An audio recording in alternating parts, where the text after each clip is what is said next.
শহরের কোলাহল ও দৈনন্দিন ব্যস্ততার গণ্ডি পেরিয়ে মানুষ ঈদের ছুটিতে ঘুরে বেড়াচ্ছেন বিনোদন কেন্দ্রগুলোতে। এই মুহূর্তে অবস্থান করছি পদ্মা সেতুর দক্ষিণ প্রান্তে, যেখানে আপনাদের একটু চিত্রটা দেখায়। সেক্ষেত্রে কিন্তু এই পদ্মা সেতু এবং পদ্মা নদীর যে একটি সৌন্দর্য, সেটি দেখতে কিন্তু দক্ষিণ পশ্চিম অঞ্চলের 21 জেলাসহ সারা বাংলাদেশ থেকে হাজার হাজার দর্শনার্থীরা উপস্থিত হয়েছেন এখানে। তো এখানে কিন্তু যেই ভিউটি রয়েছে, সূর্য অস্তর যে সময়টি, সেই সময়টি দেখার মতো কিন্তু এই অবস্থানটি রয়েছে। আমরা দেখছি এখানে যারা দর্শনার্থীরা এসেছেন তারা কিন্তু সেলফি তুলছেন এবং তারা টিকটক করছেন এবং দেখতে পাচ্ছি তারা কিন্তু রিলসও বানাচ্ছেন এবং তাদের ফ্রেমে বন্দি করে নিচ্ছেন এই পদ্মা সেতু এবং নদীর যেই সৌন্দর্য, সেই সৌন্দর্য। আমরা একজন দর্শনার্থীর সাথে কথা বলার চেষ্টা করব, যিনি কিনা সেলফি তুলছেন। তার মাঝখান দিয়ে আমরা যে একজনের সাথে একটু কথা বলার চেষ্টা করব। আসলে এই যে পদ্মার পাড়ে ঘুরতে এসেছেন, আপনি কোথা থেকে এসেছেন, কাদের সাথে এসেছেন, কেমন লাগছে আপনার কাছে? আমি এসেছি আমাদের ফ্যামিলির সাথে, আমার আসি শিবচর থেকে, ভালোই লাগছে খুব।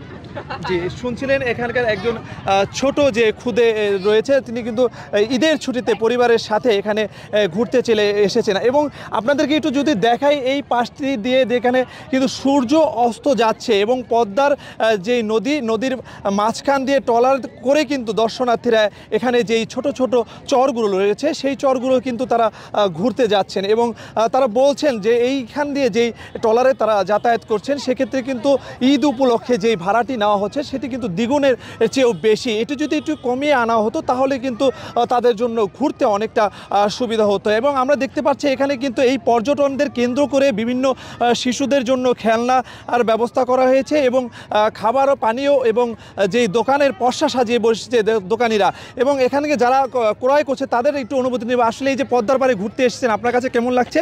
এবং এই দোকানগুলো থেকে আপনি যেই জিনিসগুলো কিনছেন সেগুলো কি বেশি দামে কেনা হচ্ছে নাকি স্বাভাবিক দামেই কেনা হচ্ছে? না, আসলে ঘুরতে এসে খুব ভালো লাগতেছে। আমাদের পদ্মা নদী বেষ্টিত একটা পদ্মা ব্রিজ, এখানে বিভিন্ন দূর দূরান্ত থেকে আমাদের এখানে মানুষ আসছেন।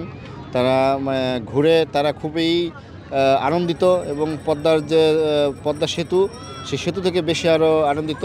আর এরকম আহামরি কোনো কিছু দাম বেশি রাখে না, তুলনামূলকভাবে দাম কমই রাখে।